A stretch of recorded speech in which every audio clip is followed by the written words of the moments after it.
A few weeks ago, I was surprised and delighted to be approached by Pongbot, a table tennis training robot manufacturer based in China, with a proposal to sponsor a review of their higher-hand training robots, the Omni S Pro and the Halo S Pro.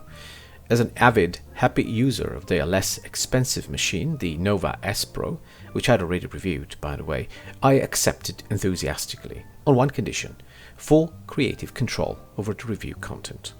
So here we are, after many weeks of training with the Omni S Pro at length and digging deep into every feature it offers. I'm going to tell you the absolute truth about it, the exceptionally good and the questionable alike, in a way you probably haven't seen elsewhere. By the end, you'll have everything you need to make a rational, informed decision about what this robot can actually do for you and whether it fits your training strategy, whether you're a coach, a novice, an advanced player, or anywhere in between. The Halo S Pro will get its own separate video. I've been training with robots for over a year now, and the results have been great for me, so I'm biased. For players who don't have access to high-quality coaching or same-level training partners on a regular basis, which is honestly most of us, a good robot is probably the best training resource available. But a robot is a tool, and like any powerful tool, it has to be used correctly. It can accelerate your development in ways that are hard to replicate otherwise, but used poorly, it can reinforce bad habits, building reflexes for balls that don't exist in real matches. But using it correctly is a topic that deserves its own video, and I'll be making one for sure. For now, just know that everything I'm about to tell you about this machine is coming from someone who has put serious, structured training time into robot training and hasn't looked back. At around $1,200 the Omni S Pro is one of Pongbot's answers to the two machines that have dominated the high-end robot market for years, the Butterfly Amicus Prime and the Pong Amiga. Coming on the market at half the price, it could seriously shake the status quo, but only if it delivers on its promises. And you'll see the answer is more complicated than a simple yes or no. Let's get into it, shall we? Now let's start with some design positives and setup and ease of use, and there are plenty. Setup is remarkably quick. Out of the box, the machine is basically ready to go. You clamp the unit to the table end, extend the ball catching net, which is attached to the unit, connect the dedicated tablet called the ePad S, which immediately pairs wirelessly to the robot, and you're ready to start training straight away. One feature that I appreciated out of the box was the ball recycling system. A motor at the base of the unit continuously feeds ball back into the machine, meaning you can train without stopping to refill. This made instantly a huge difference in the quality of my training. For context, with my previous robot, the Nova S Pro, which does not have any recycling system, training at 60 to 80 balls per minute meant stopping to refill after almost every single drill. The constant interruption and the bending down to collect the balls was starting to grind me down over long training sessions. The net itself is also well designed, so there's a soft material with two hanging flaps that both slow down incoming balls and catch balls bouncing back off the net, and it works very effectively. For anyone doing serious, high-volume training sessions, the combination of ball recycling and effective ball catching is by itself a significant quality of life improvement and worth the higher price of entry, in my personal view. The robot can be also controlled with a phone app besides the tablet, and I will talk at length about these two options later, but I think the tablet is where the convenience lives. You are connected and ready to train in seconds. It is responsive, easy to use, and with a decent screen size, and it comes with a feature the app completely lacks. The machine is designed to clamp in the middle of the table, and that's how the instruction indicated it should be mounted, but I have tried mounting it towards the sides of the table too. It works fine and opens up the option to train with both trajectories from the corners that a center-mounted robot can't replicate. This is not mentioned in the manual, but it's extremely useful for serve return practice, blocking practice, etc. Finally, a note on portability. The Omni S Pro has no wheels, and the clamp is designed more for a static setup than for a machine that needs to be attached and detached frequently. Not a deal breaker, but the attaching procedure, it is a bit awkward. Let's talk about the head mechanism now, because it's central to understanding this machine. The engine that drives the balls on the table.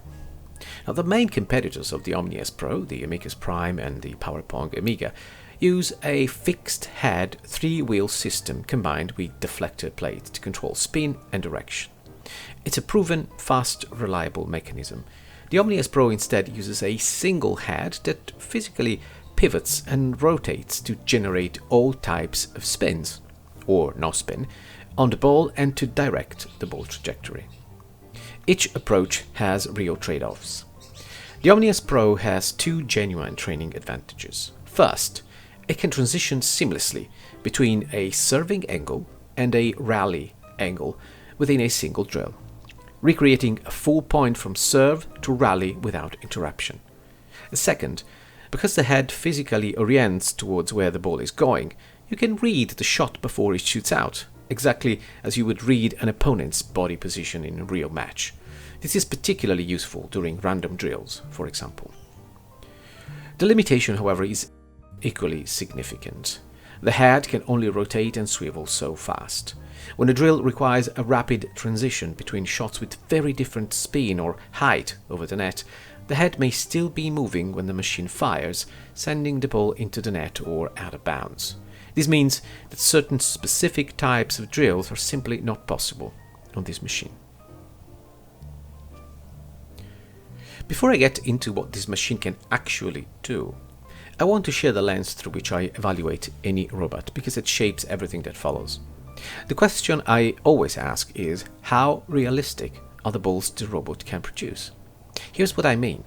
As you improve as a player, the balls you face in real play change. A heavy underspin push from a good player isn't just heavy, it's low over the net, deep on the table, and it gets heavier and lower as they improve. A fast topspin from a strong player doesn't just come fast and spinny, it comes with side spin too, and again much closer to the net.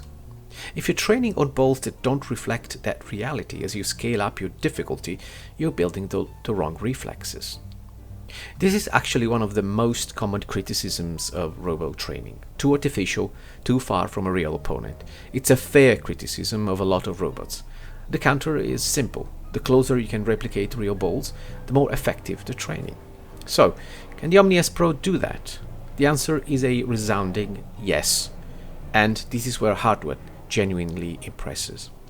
The machine can replicate virtually any shot type: topspin, underspin, side spin, no spin, and any combination you can imagine. High or low over the net, short or deep, with pace or without. The max spin and power it generates at the top end is comparable to what a professional player produces. I'm not talking just spin, but most importantly, the power behind the ball. What that means in practice is significant. Want to train against a fast, skiddy, light underspin that comes off short pimples? The Omni can replicate it. Need to work on countering deep, powerful topside spin balls? You can dial it in. Slow, medium-length, spinny balls for opening and countering practice? Indeed, it can. All of it all day. And then there are serves. I spent a lot of time experimenting on this because it's extremely important to me, and it's amazing what you can do with a bit of ingenuity. Pendulum, reverse pendulum, tomahawk, lollipop, and everything in between, from both the right and the left-handed positions. For serve return practice, this is a game changer. Finding a partner willing to serve to you for an hour straight, consistently and at quality, is almost impossible. The Omni gives you that on demand for as long as you want. On the tablet, you can program sequences of up to 10 different balls, which means all of this versatility can be combined into complex drills. Footwork patterns, serve-receive combinations, multi-ball rally sequences, anything you can imagine can, in theory, be built and trained. But there is a big but, and it's where this review gets a bit more complicated. After those first sessions, I sat down to start building my own training program. This is the moment every serious robot user gets to eventually. You want to make it yours. And that's when the walls started to appear while interacting with the software on the tablet and, as you'll see, the app. The issues I'm about to describe fall into a few distinct categories. Some are bugs, some are design gaps, features that are absent when they shouldn't be, and some point to something deeper, software that was built around what the robot can do mechanically rather than around how a player actually trains. I'll cover all of them, and at the end I will show you the workarounds I have found that make the machine usable at the level it deserves. There are two ways to interact with this machine: the tablet that comes with, and the Pongbot app on your phone or another dedicated device. You might assume they are two interfaces for the same experience, but they're not. They have different features, different design languages, different strengths, and different limitations. And critically, they don't fully overlap. There are things you can do on the tablet that you can't do in an app, and vice versa. What that means in practice is that there is no single workflow that gives you access to everything this machine can do. You will always be trading something away. Let's start with the pre-made drills. This is where most people will begin, and for a beginner or someone new to robot training, it's a perfectly reasonable entry point. There is a great variety of single, dual, and 3-shot drills that cover general training scenarios: loops, drives, flicks, and pushes, which are actually underspin serve-like balls in this machine, in various combinations. Each drill comes in 3 difficulty levels, and at 1 star or level 1, the drills are decently calibrated for someone finding their feet. They just work. The problems start at 2 stars. The difficulty jump is very steep. All the ball parameters scale up simultaneously: speed, spin, frequency, to a point they are already extremely challenging for a beginner or amateur player.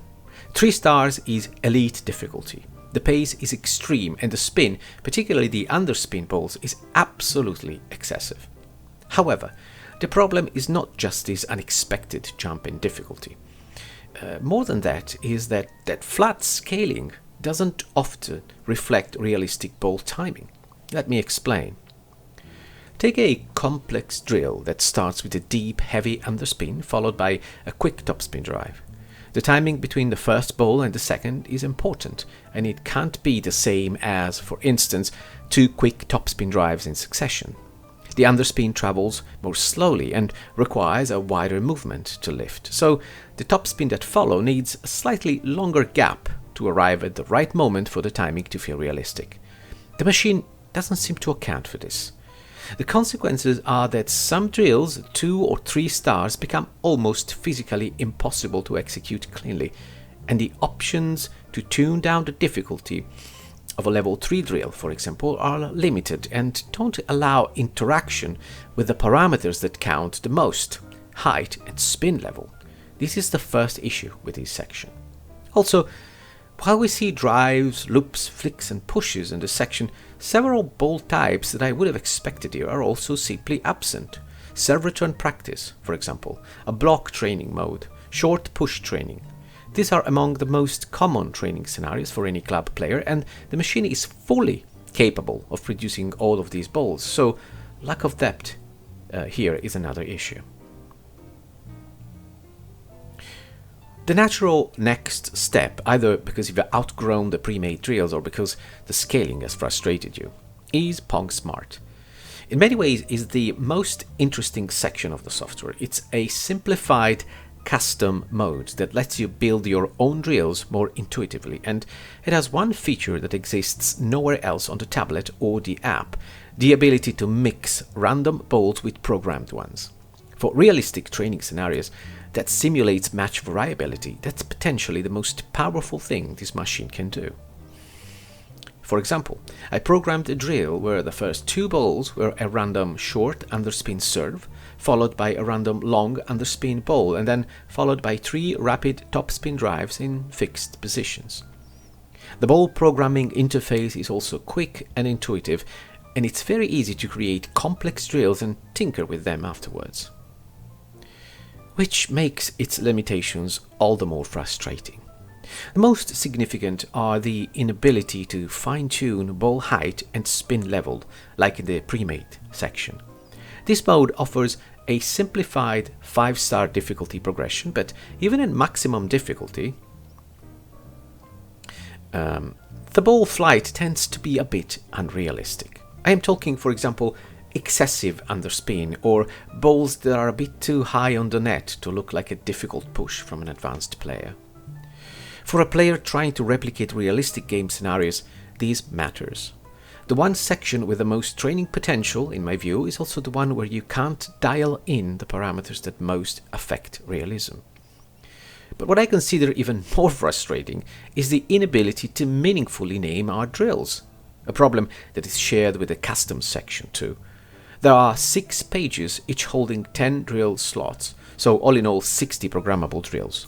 But within minutes of building drills, you can no longer tell them apart because every name defaults to a location string, short, long, and so on. In short, your library becomes an unreadable pile.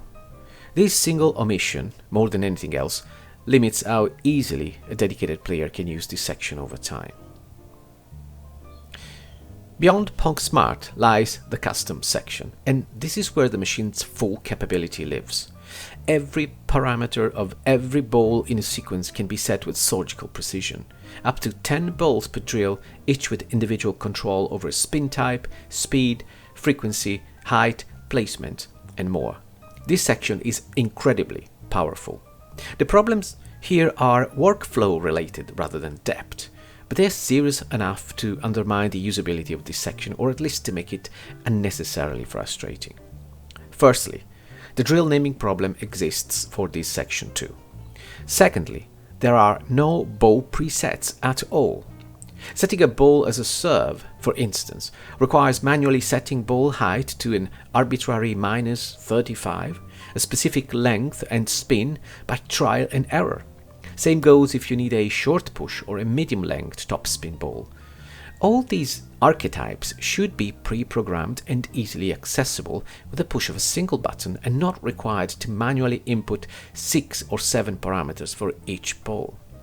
And here's another missed opportunity which I found difficult to digest. The custom section allows you to randomize an entire drill, all balls shuffled, but it doesn't allow you to mix fixed and random balls the way PongSmart does. So the two most powerful features of the software, the control over every parameter and mixed random ball trading, can never coexist in the same drill. You have to choose whether that's a design oversight or a UI constraint they couldn't solve. I have no idea, but it's a shame. Finally, there is the sync section, where drills created in the app appear on the tablet. The concept is sound, but the execution is limited. There are only 20 available slots. Synced drills cannot be modified at all from the tablet once they're there. So this section is very limited in its usability indeed. This brings us to the app. The app offers something the tablet doesn't, the ability to name your custom drills. However, drills can be named but not organized. So as the library grows on the app, it becomes a long, difficult to navigate list rather than an unusable pile. It's a slightly better but not an elegant solution either. The trade-offs going the other way are significant though. The app limits you to 7 balls per drill instead of 10. PongSmart, the section with the most training potential in my opinion, doesn't exist in the app at all, meaning mixed, random and programmed drills are impossible from your phone, and the app requires an internet connection and a dedicated device. Put it all together and the picture is this: 2 interfaces, each with something the other lacks, never fully connecting into a coherent workflow. There's no combination that gives you everything. This is the central frustration of the Omni S Pro software, and it's fixable, but it hasn't been fixed yet. Everything I've described so far points to a single underlying gap, and I want to name it before moving on. The Omni S Pro is capable of recreating virtually any ball, but the software never asks the question a player actually asks: what do I need to train today? Instead, it asks, which balls do you want the machine to launch? Those are fundamentally different questions. The difference between a training partner and a ball machine. serve-receive practice, block training, opponent type scenarios, all within the hardware's capability, none of them surfaced in a way that's immediately accessible. I've spoken with the Pongbot team and they're aware of these gaps and working on them, but right now that potential is locked behind a level of tinkering that most buyers won't have the patience for, and that's the central missed opportunity of the Omni S Pro. After everything I've just described, you might be wondering whether I actually use this machine, and the answer is yes, a resounding one, every session, and I've come to love what I can do. But getting there required building my own system around its limitation. Here's what works for me. The naming problem is the most fundamental, and my solution is low-tech but effective. The tablet organizes drills into 6 groups with numbered slots, so I maintain a separate reference sheet on my phone that maps each slot to what's actually in it. All my serving drills live in Group 1, footwork drills in Group 2, and so on. It's tedious, and it should be necessary, but once the system is set up, navigating it becomes manageable.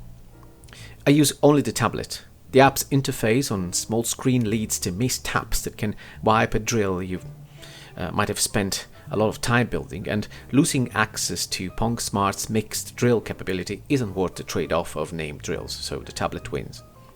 For serves, and this took me the most time, the approach is to invest in building your serve library once, carefully with full trial and error, and then leave those drills alone. The parameters interact with each other in ways that aren't always predictable, so changing one thing means retesting everything.